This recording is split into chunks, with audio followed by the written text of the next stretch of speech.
Muy buenas a todos. Soy Manuel Jesús y junto a mi compañero Pablo vamos a desarrollar el test ángulo popliteo con el objetivo de medir el síndrome de cortedad isquiosural que tiene nuestro sujeto evaluado, en este caso Enrique, de 55 años de edad. La valoración de la flexibilidad de esta musculatura isquiosural ha sido relacionada con la salud físico-deportiva y un mayor o menor rendimiento también físico y deportivo. El tipo de prueba que nos encontramos, pues el ángulo popliteo es una prueba de campo en función del entorno. También es una prueba de carácter submáximo, ya que no requiere grandes esfuerzos físicos. Es un test directo, ya que los resultados se consiguen sin la realización de ningún cálculo. Y para terminar, también podemos decir que es un test discontinuo y de orientación diagnóstica.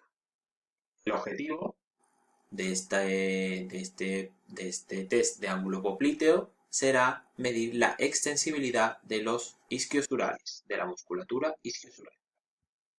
En cuanto a las características técnicas de la prueba, debemos de decir que este test de ángulo popliteo se basa en la medición angular alcanzada por la extensión de rodilla con la cadera flexionada. Esta prueba de valoración puede suponer una gran dificultad técnica para el explorador, ya que debe prestar atención a la correcta colocación de la articulación de cadera y de la rodilla, de la colocación de rodilla. Es muy importante que el observador, el explorador, sepa la correcta flexión de rodilla que el individuo debe de realizar. Por lo tanto, para obtener un diagnóstico válido de esta flexibilidad de la musculatura isquiosural, los profesionales deben tener en cuenta tres aspectos muy importantes. Uno de ellos es que la articulación del tobillo debe de quedar siempre neutra.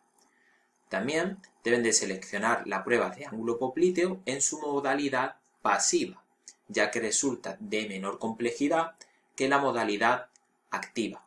Como último, destacar que en pacientes con una gran flexión en esta musculatura deben de provocar que la cadera quede fija a 120 grados.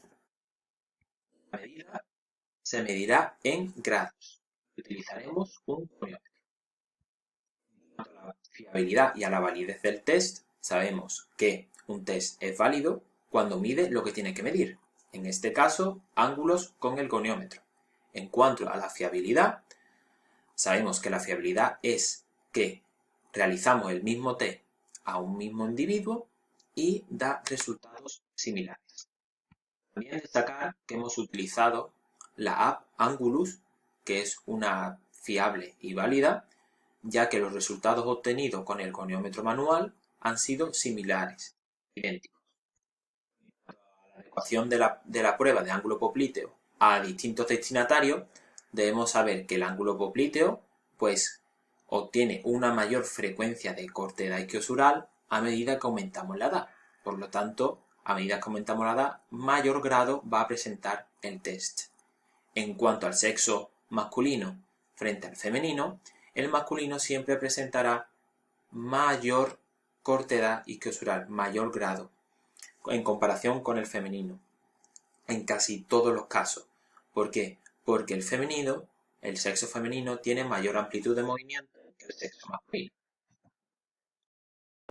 En cuanto a espacio y materiales requeridos, este test se debe llevar a cabo en el laboratorio, a unas condiciones de temperatura y humedad adecuadas, siguiendo unas normas éticas declaradas en Helsinki 1975. En nuestro caso se ha realizado en una consulta de fisioterapia a las 7 horas de la tarde con una temperatura de 22 grados, utilizando como materiales un goniómetro y la utilización de la app Angulus para medir los ángulos del popliteo.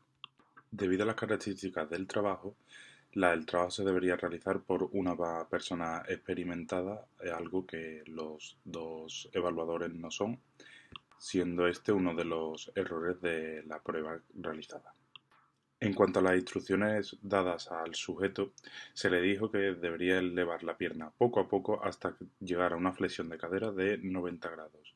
Al llegar a esa posición debería extender la rodilla lo máximo posible y aguantar ahí unos 3 segundos. Siguiendo el test de Knee Station, la posición inicial debía ser de decúbito supino en la camilla, dejando el miembro inferior no utilizado en la prueba estirado completamente sobre la camilla. El otro debería realizar una flexión de cadera de 90 grados y ahí realizar una extensión de rodilla hasta aguantar en 3 segundos. Ahí realizamos la medida con el goniómetro o la foto de posición final para determinar el ángulo con la app Angulus. En cuanto a los errores que realizamos en la prueba, no se colocaron referencias tanto en cadera como en el cóndilo de rodilla para la medida, sino que fue totalmente manual. No se le quitó la prenda inferior al sujeto debido a la privacidad de este. Los dos sujetos evaluadores no tenían ningún tipo de experiencia en este tipo de medidas, lo que podría suponer unas alteraciones en los resultados finales. Como resultados se dieron la app de Angulus se dieron 23 grados en este test, mientras que con el goniómetro manual se dieron 30 grados de forma más exacta y adquiriendo una mayor fiabilidad con el goniómetro manual debido a la inexperiencia de la utilización de la app Angulus y la falta de referencias en cóndilo femoral y cadera. Como conclusión y siguiendo las diferentes tablas de referencia que podemos encontrar en artículos como el de Ayala y colaboradores en 2013 de pruebas angulares de estimación de la flexibilidad isquiosural publicado en la Revista Andaluza de Medicina del Deporte, se obtuvo que el sujeto padece un síndrome de acortamiento isquiosural grado 1, ya que los resultados en ambos test, tanto manual como con la app, dieron entre 16 y 34 grados en el intervalo que corresponde al síndrome de acortamiento isquiosural grado 1. En cuanto a los créditos finales, los sujetos evaluadores son Manuel Jesús García Álvarez y Pablo Jacobo Rodríguez de tanto el test como de la realización del vídeo y realización gráfica del audio. Y el sujeto se llama José Enrique García Ballesteros. En cuanto a las referencias utilizadas, la principal referencia utilizada ha sido Ayala y colaboradores, publicada en 2013, denominada Pruebas Angulares de Estimación de la Flexibilidad Isquiosural, publicada en la Revista Andaluza de Medicina del Deporte.